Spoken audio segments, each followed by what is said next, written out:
bagiku pandanganku new normal itu kita memulai sesuatunya itu yang mulai dari nol. Saya biasanya ngunyah kusen. Bagaimana caranya biar nggak takut? Kita siap new normal. Mic level 1 check 1 2. Oke. Selamat datang bersama dengan kami. Kita siapa sih sebenarnya? Kita adalah keluarga. Kita adalah keluarga sebenarnya. Nama saya Dedi. Nama saya Aldo. Ya, kita adalah sepupuan kayak gitu ya, sepupuan. Saya Dedi, saya seorang wirausaha, dan Aldo dia baru selesai menyelesaikan pendidikan. Pendidikan aka baru jadi sarjana. Nah, sekarang sih sudah jam berapa sih waktu kita syuting ini? Jam 5:30 ya, mau malam lah ya. Kita petang-petang gini lagi pengen ngobrol-ngobrol aja kayak gitu. Jadi bukan ngobrol serius, bukan ngobrol, kita bukan ahli, kita santuy ngobrolnya. Kita bukan ahli ya kan? Bukan orang yang profesi. Bukan sebagai profesi kita membuat podcast ini. Ini hanya ya sedikit-sedikit bincang-bincang keluarga sedikit, atau bisa dibilang gitu. Ya, bincang-bincang keluarga. Oke. Mungkin nama YouTube-nya bincang-bincang keluarga ya. Bisa jadi. Lama-lama kita bahas ibu hamil nanti. Dan cara menyusui yang baik. Enggak. Tapi di sini kita sebagai diri sendiri aja. Saya Dedi ya, dengan keseharian saya yang sebagai menjalankan usaha, dan Aldo yang baru lulus kayak gitu. Dan kita cuman mau ngobrol-ngobrol, dan sekarang ini kita sebenarnya syuting di masa-masa pandemi COVID-19 atau yang sering disebut orang sebagai corona kayak gitu ya. Corona gitu. Bukan bir ya. Kalau bir sih enak gitu. Enak, seger. Tapi kalau yang ini tidak segar tampaknya. Tidak segar ya, memang nggak pernah segar karena kita semua merasakan akibatnya gitu kan. Sebelumnya ini kita mic-nya cuma satu, tapi nggak apa-apa, kita hanya ingin memulai sesuatu aja gitu. Memang saya nggak punya mic yang lebih, jadi but I just wanna do something. So here we go. Apa namanya? Bagaimana rasanya setelah menjadi sarjana? Ternyata berat. Jadi kita memulai sesuatunya itu seolah-olah kayak orang berpikir sarjana terus dapat pekerjaan gitu ya. Ternyata itu juga dibutuhkan skill, dibutuhkan dibutuhkan ilmu lah ternyata untuk bekerja itu. Jadi memang kerja itu pakai ilmu ya? Betul sih. Ya seperti itu. Cuman itu tidak menjamin ternyata. Ya jadi cukup harus punya skill juga pastinya. Kalau harus punya skill ya. Contohnya skill apa nih? Skill apa ya dalam artianmu? Skill markir gitu. Skill teknologi kayak misalnya komputer tuh kita harus punya. Terus namanya kita harus mempunyai social network juga kan. Ya gitu. Apalagi masa pandemi gini ya. Sesuatu yang mungkin generasi kita, generasi orang tua kita, generasi mungkin opa-oma kita sih mungkin mengalami perang-perang kayak gitu ya, masa krisis kayak gitu. Tapi buat kita dan termasuk orang tua kita nggak pernah mengalami kayak gini, bener nggak? Iya, belum pernah sih kayak mereka mengalami seperti itu ya. Tapi ini first time Mas Ded ada kayak gini-gini nih. Ya dalam artian cukup kaget juga sih ada pandemik ini kan. Jadi ya gimana perasaanmu? Ya anggaplah itu kan mulainya sekitar Maret. Pas awal-awal nih, apa perasaanmu?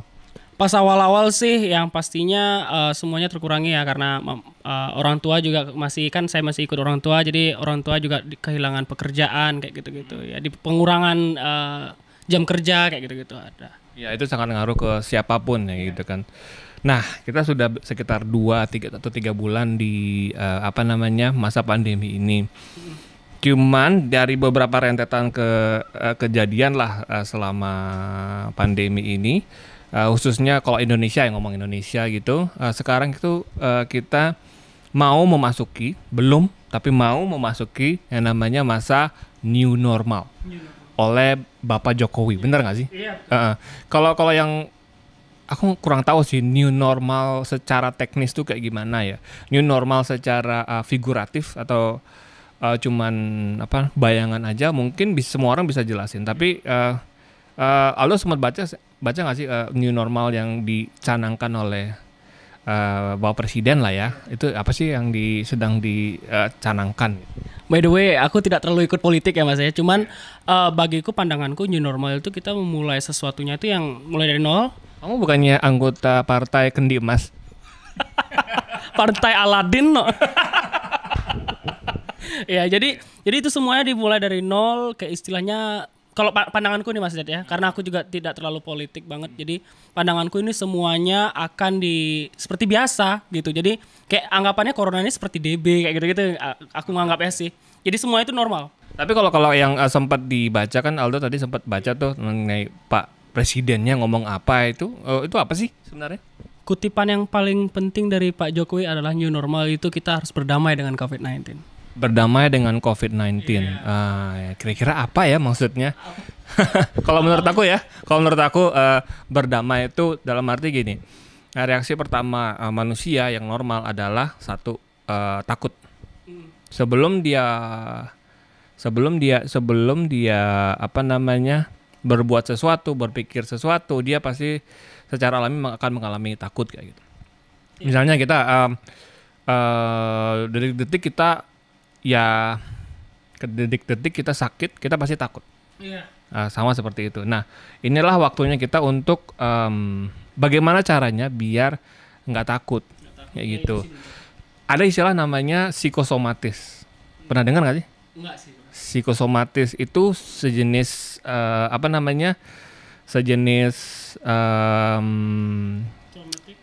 something like that. Kayak kamu tuh sakit karena takut. Nah, itu sering dibilang oleh beberapa orang yang kurang lebih saya kenal gitu ya. Jadi gini, kalau misalnya kita sering lihat berita COVID-19 sudah membunuh sekian ribu orang, besoknya nambah 100 orang lagi, ya orang yang mati. Besoknya lagi kita lagi ngobrol-ngobrol gini nih, sama rekan kerja atau sama teman kayak yang lagi nongkrong kayak gitu. Tahu nggak enak banget loh rasanya ketika kena corona. Ntar napasnya sesek, nanti dimasukin selang kayak gini, bla bla bla, beli. Otak kita memasukkan informasi yang negatif. Otak kita memproses itu menjadi ketakutan. Ketakutan itu membuat sel-sel di dalam diri kita itu bereaksi. Bereaksi, akhirnya imunitas turun. Ibaratnya kalau kita punya rumah, tiba-tiba pagarnya hilang nih. Pagar hilang, sementara kita mungkin di depan itu ada motor, atau kalau mungkinnya punya warung, ada punya barang-barang yang dijual kayak gitu. Nah, itu mulai diambilin. Tiba-tiba motor kita hilang, tiba-tiba barang dagangan kita hilang, tiba-tiba kosong kayak gitu. Nah, sebenarnya kita tuh bisa banget membangun kembali pagar kita, imunitas kita itu dengan satu hal sih menurut aku ya. Kalau ngomongnya berdamai dengan COVID adalah stop berita, stop nonton berita, stop googling, stop baca berita COVID yang negatif di grup WhatsApp, di Instagram segala macam kayak gitu. Itu menurut aku sih ya. Jadi apa yang masuk ke mata kita, ke otak kita yang kendaliin.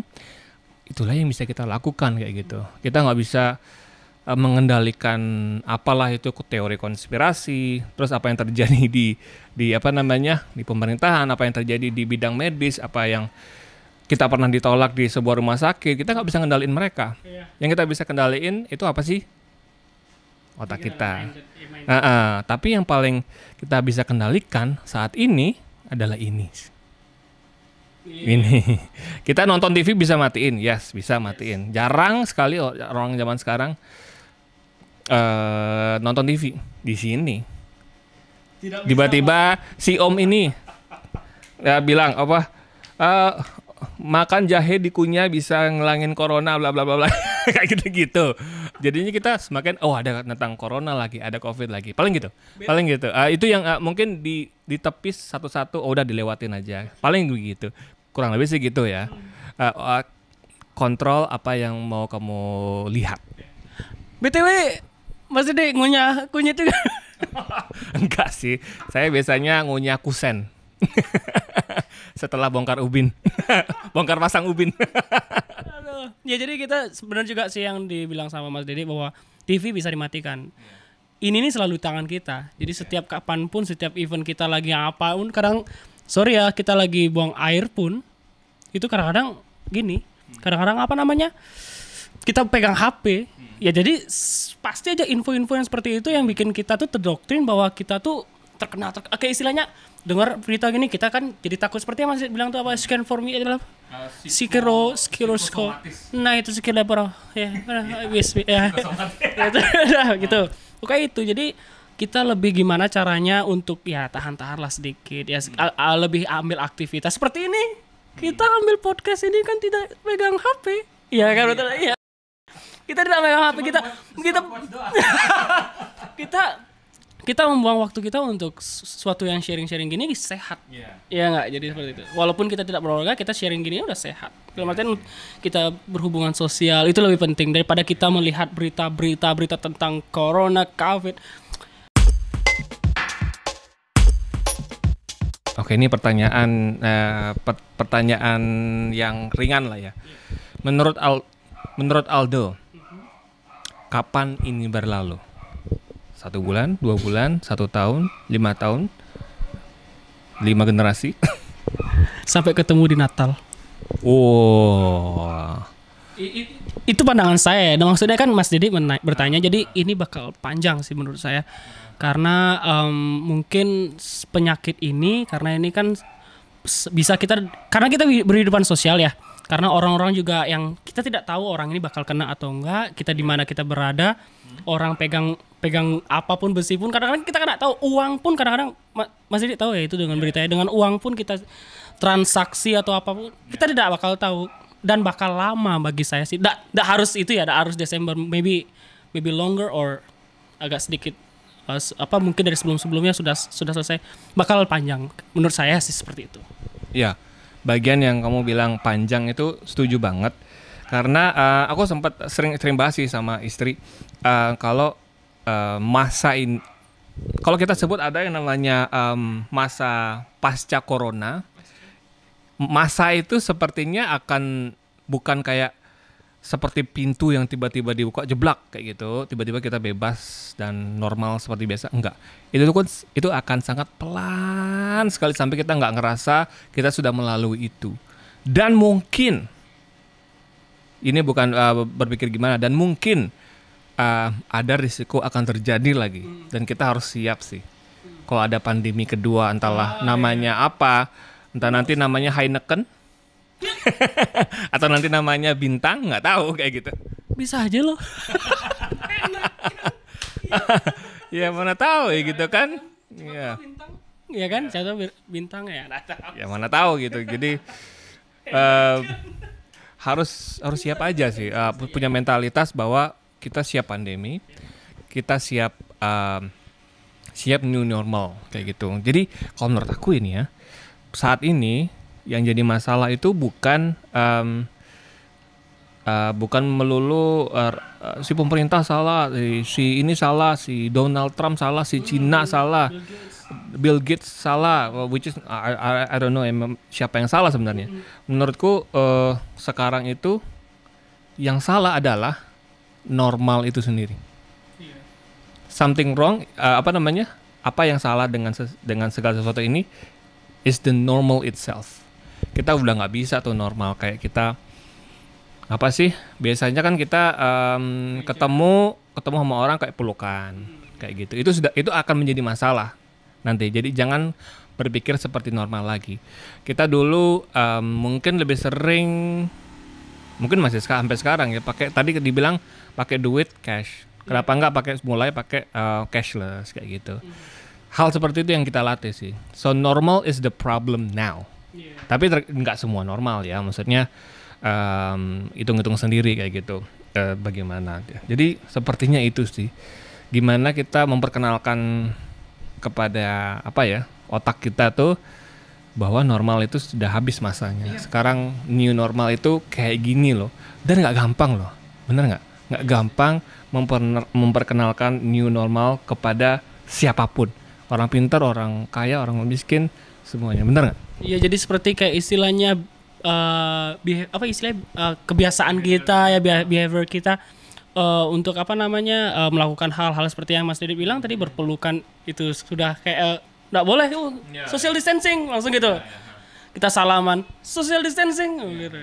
Habis itu kadang-kadang juga kita dalam ruangan gitu sekali langsung panik gitu.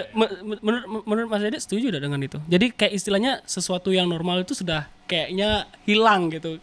Jadi kayak biasa kita batuk kan kita tutup, itu sudah gini lagi, sudah nggak kayak berlaku lagi, kayak orang udah ngejudge saja gitu loh.